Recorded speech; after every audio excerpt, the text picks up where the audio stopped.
अवधूत चिंतन श्री गुरुदेव दत्त श्री स्वामी समर्थ। माझ्या सगळ्या गोडताईंचं आणि मैत्रिणींचं माझ्या हे यूट्यूब चॅनेलमध्ये खूप खूप खूप स्वागत आहे। आजचा दिवस तुम्हाला सुखाचा, समाधानाचा आणि भरभराटीचा जावो ही स्वामी समर्थ महाराजांच्या चरणी प्रार्थना करते आणि आपल्या या आजच्या नवीन व्हिडिओला सुरुवात करते। आपल्या हिंदू धर्मामध्ये अनेक सण समारंभ याला महत्त्व दिलं जातं। अशाच पैकी एक म्हणजे 10 मे 2024 वार शुक्रवार, या दिवशी अक्षय तृतीया आहे। वैशाख महिन्यातील शुक्ल पक्षातील तृतीयेला आपण अक्षय तृतीया साजरी करत असतो। अक्षय तृतीया या नावातच त्याचा अर्थ आहे जे कधी संशयाला जात नाही, जे कधी संपत नाही, ज्याला कोणीही संपवू शकत नाही, अशी ही अक्षय तृतीया यावर्षी 10 मेला आहे। या अक्षय तृतीयेचा शुभ मुहूर्त 4:17 सुरू होणार आहे। तो दिवसभर राहणार आहे। दुसऱ्या दिवशी म्हणजेच 11 तारखेला पहाटे 2 वाजता हा मुहूर्त संपणार आहे। अक्षय तृतीया हा दिवस सोने चांदी खरेदी करण्यापलीकडे आपण काही आपल्या घरांच्या ज्या वास्तुशांती, गृहप्रवेश आहेत ते करू शकतो। तसेच कुठलेही शुभ कार्य तुम्ही या दिवशी करू शकता। या दिवशी कोणतेही मुहूर्त बघितला जात नाही, कारण 3.5 मुहूर्तापैकी हा एक अक्षय तृतीयेचा मुहूर्त मानला जातो। अक्षय तृतीयेला माता लक्ष्मी व भगवान विष्णूंची सेवा करण्यासाठी अतिशय महत्त्वाचा हा दिवस मानला जातो। हा 3.5 मुहूर्तापैकी एक मानला जात असला तरी पण आपल्या पितरांच्या स्मरणार्थ तितकीच प्रभावी आहे। आपल्याला पितृदोष असोत किंवा नसोत, पितरांची सद्गती मिळावी, तसेच त्यांच्या आत्म्याला शांती मिळावी, त्यांच्या स्मरणार्थ काही गोष्टी आपण केल्या पाहिजेत। आता सासू सासरे जिवंत आहेत म्हणून त्याची सेवा करायची आणि बाकी काहीच करायचं नाही असं मात्र चालत नाही। आपल्याला 3 पिढ्यांपर्यंत पितृदोष लागलेला असतो।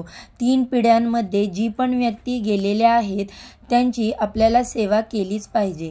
अक्षय तृतीयेच्या दिवशी आपण सोने चांदी, घर, जमीन खरेदी करत असतोच। आता तुम्ही सगळ्यात महत्त्वाचं की अक्षय तृतीयेला फक्त सोने चांदीच खरेदी करायची का? तर नाही, सोने चांदीपेक्षाही मौल्यवान भाग्योदय होण्यासाठी काही गोष्टी खरेदी करायच्या आहेत आणि त्या गोष्टी कोणत्या आहेत ते आपण आता या व्हिडिओमध्ये पाहणारच आहोत। तत्पूर्वी जर चॅनेलवरती नवीन असाल, आपल्या चॅनेलला लाईक, शेअर आणि सबस्क्राईब करा आणि हा जो व्हिडिओ आहे तो स्किप न करता शेवटपर्यंत पहा, म्हणजेच आपल्या चॅनेलवरती येणारे नवनवीन व्हिडिओज, माहिती आणि पूजाविधी हे सगळे नोटिफिकेशन तुमच्यापर्यंत पोहोचेल आणि तुम्ही एक पण व्हिडिओ मिस करणार नाही।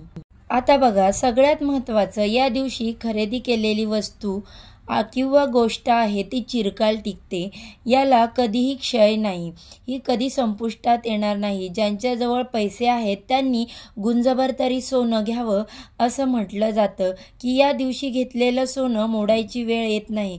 बघा, माता लक्ष्मीने आपल्या घरात वास करावा, तिने अखंड आपल्या घरात राहावं, यासाठी काय करायचं तर सर्वप्रथम तुम्हाला झाडू खरेदी करायचा आहे। आता ज्यांच्या घरामध्ये झाडू नाही त्यांनी तो त्या दिवशी घरी आणून त्याची विधिवत पूजा करायची आहे। त्याच्यानंतर दुसरी गोष्ट म्हणजे कवड्या, ज्याच्या घरामध्ये कवड्या नाहीत त्यांनी माता लक्ष्मीला व कुळदेवीला या अतिशय प्रिय असलेल्या आणि त्यांना प्रसन्न करून घेणाऱ्या ह्या ज्या कवड्या आहेत त्या तुम्हाला शक्य असेल तर 7 कवड्या खरेदी करायच्या आहेत। आणि त्यानंतरची तिसरी गोष्ट म्हणजे मीठ। आता तुम्हाला माहीतच आहे मीठ हे किती आपल्या जीवनामध्ये महत्त्वाचं मानलं जातं। आपल्या घरामध्ये साधं कोणतंही जेवण जरी केलं आणि त्याच्यामध्ये मीठ जर घातलं नाही तर त्या जेवणाला अजिबात चव लागत नाही किंवा ते बेचव होतं।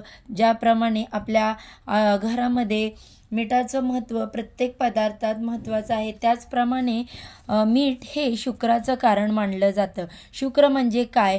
लक्झरी आयुष्य, पैसा, संपत्ती, धन हे शुक्राचं प्रतीक मानलं जातं। ज्याचा शुक्र मजबूत असतो त्याला कधी आर्थिक चणचण भासत नाही। या दिवशी तुम्ही सेंदव मीठ खरेदी करायचे आहे। ते शक्य नसेल तर तुम्ही खडे मीठ देखील खरेदी करू शकता। आता सगळ्यात महत्त्वाचं हे आहे की आधीच्या काळात काय व्हायचं तर अक्षय तृतीयेच्या दिवशी जी आपले पूर्वज आहेत किंवा जुनी लोक आहेत ती माठ खरेदी करायचे किंवा मातीचं कोणतंही भांडे खरेदी करायचं। पण आता प्रत्येक वेळी माठ खरेदी केला जात नाही, कारण का तर माठाच्या शिवाय देखील फ्रीजमधलं पाणी प्रत्येकाला पिणं हे योग्य वाटतं, त्यामुळे प्रत्येकजण माठ खरेदी करेल असं नाही। परंतु तुम्ही या दिवशी माठ खरेदी न करता एखादा छोटासा करा खरेदी करून आणू शकता घरी आणि त्याची विधिवत पूजा करू शकता। आता चौथं म्हणजे इथे ही गोष्ट येते ती म्हणजे जवस किंवा पिवळी मोहरी खरेदी करायची आहे, कारण पिवळी मोहरी घरात धनधान्याची बरकत आणते। लक्ष्मी म्हणजे फक्त पैसाच आहे का तर नाही, घरातील धनधान्य देखील लक्ष्मीचे स्वरूप मानले जाते। आपण आधी पहिली या दिवशी खरेदी केलेली वस्तू चिरकाल टिकते म्हणून पाहिलेले आहे। अक्षय तृतीयेला धनधान्य खरेदी करा आणि त्याचा साठा करावा। त्याचबरोबर तुम्हाला कोणत्याही देवीची मूर्ती घ्यायची असेल किंवा देवांची मूर्ती घ्यायची असेल ज्याची तुम्हाला सेवा करायची आहे तर त्या मूर्त्या तुम्ही खरेदी करू शकता। या दिवशी तुम्ही स्त्रीयंत्र देखील खरेदी करू शकता। परंतु हे अक्षय तृतीयेला स्त्रीयंत्र खरेदी करायचं घरी आणून ठेवायचं म्हणून ठेवायचं नाही, तर त्यावर तुम्हाला सेवा देखील करायचं आहे, ते देखील तितकंच महत्त्वाचं मानलं जातं। आता तुम्हाला ह्या स्त्रीयंत्रानंतर दुसरी वस्तू खरेदी करायची आहे ती म्हणजे कोणती असेल तर तुमच्या घरामध्ये जर स्वामी समर्थ महाराजांची मूर्ती नसेल किंवा भगवान विष्णूंची मूर्ती नसेल किंवा त्यांच्या संदर्भातल्या देखील काही वस्तू असतील या खरेदी करायच्या असतील तर त्या नक्कीच तुम्ही खरेदी करू शकता। त्याचे फळ तुम्हाला खूप चांगल्या प्रमाणे आणि गोड असे मिळेल। आता भगवान विष्णूंची मूर्ती असो, फोटो असो तुम्ही खरेदी करू शकता किंवा एखादी छोटीशी बाळकृष्णाची मूर्ती देखील तुम्ही खरेदी करू शकता। ज्यांच्याकडे ह्या सगळ्या वस्तू आहेत त्यांनी खरेदी करण्याची गरज नाही। त्यानंतर तुमच्या घरामध्ये देवाऱ्यावर जर कमलगट्ट्याची माळ नसेल किंवा आपण अष्टलक्ष्मी मानतो त्याच्यामध्ये जर गजंत लक्ष्मी जी आहे ती तुम्हाला खरेदी करायची आहे तर ती तुम्ही खरेदी करू शकता। परंतु मी पहिल्यांदा सांगितल्याप्रमाणेच या वस्तू आणून धुळकात आपल्या घरामध्ये पडतील याला अर्थ नाही, तर प्रत्येक मूर्तीवर प्रत्येक आपण जी गोष्ट किंवा वस्तू खरेदी केलेली आहे त्यावर सेवा होणे तितकेच महत्त्वाचे आहे। आता त्याच्यानंतर आपल्याला कासव हे लक्ष्मीचे प्रतीक मानलं जातं। या दिवशी तुम्ही कासवाची देखील खरेदी करू शकता। तसेच दक्षिणावर्ती शंख देखील तुम्हाला खरेदी करायचा आहे। ज्यांच्या घरामध्ये जर शंख नसेल तर हा शंख खरेदी करण्यासाठी हा दिवस तेवढाच महत्त्वाचा मानला जातो।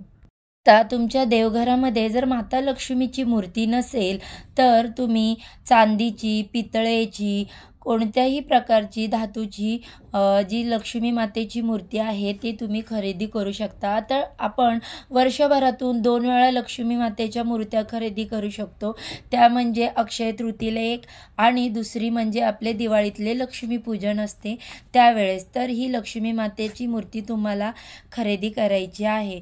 या खऱ्या सगळ्या ह्या वस्तू आहेत या तुम्हाला अक्षय तृतीयेला खरेदी करायच्या आहेत। आपल्या घरातील लक्ष्मी कुळस्त्री तिला आनंदी ठेवायची आहे। ज्या घरातील कुळस्त्री आणि ज्या घरातील बायको आनंदी असेल त्या घरात भरभराट ही नेहमीच ठरलेली असते।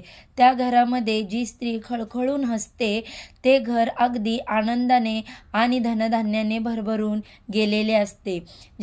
नवऱ्याचा शुक्र हा बायकोवर अवलंबून असतो। ज्या बायका समाधानी असतात मनाने त्या खूप चांगल्या असतात, त्यांना नवऱ्याने साधं एखादं गुलाबाचं फूल दिलं तरी त्या आनंदी असतात. मात्र काही बायका ज्या मनाने खूप कुंचित अशा असतात, त्यांना दुसऱ्याच्या वस्तू बघून त्याच गोष्टी घ्यायची किंवा खरेदी करण्याची एक सवय असते, आवड असते. अशा बायकांचं मन कधीही समाधानी नसतं. तर अशा बायकांच्या पतींचा शुक्र जो असतो तो कमकुवत असतो. अशामुळे त्यांच्या घरामध्ये सतत आर्थिक चणचण भासत राहते, ताणतणाव होत राहतात आणि या आर्थिक चणचणीमुळे आपल्या घरामध्ये त्यांच्या घरामध्ये नवरा बायकोमध्ये वाद निर्माण होतात. घरामधील अशांतता जी असते ती संपुष्टात येते. त्यासाठी त्या घरातील जी कुळस्त्री आहे, जी ती बायको आहे, ती समाधानी आनंदी असेल तर त्या नवऱ्याचा शुक्र जो आहे तो अत्यंत बलवान असतो आणि त्यामुळेच त्या घरामध्ये कोणत्याही प्रकारची आर्थिक चणचण भासत नाही. घर धनधान्य पैशाने अगदी भरभरून गेलेले असते. म्हणून या दिवशी कुळस्त्रीला किंवा तुमच्या बायकोला तिला जी वस्तू आवडेल ती वस्तू घेऊन द्या. त्यामुळे ती खळखळून हसेल व आनंदी होईल आणि तुमचं घर देखील प्रसन्न होईल. अशी ही वस्तू तुमच्या बायकोला तुम्ही खरेदी करून देऊ शकता. नवऱ्याचा शुक्र मजबूत होण्याचं काम बायकोकडे असते. नवऱ्याचा शुक्र मजबूत झाला तर घरातील आर्थिक चणचण कमी होण्यास मदत होते.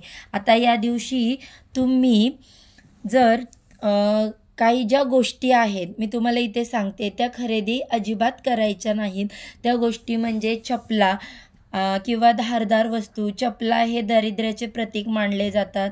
तसेच धारदार वस्तू म्हणजेच विळी, सुरी, कोयता हे शस्त्र जे आहेत ते अपवित्र असे कापणारे मानले जातात. त्याच्यामुळे या गोष्टींची तुम्हाला अजिबात खरेदी करायची नाही.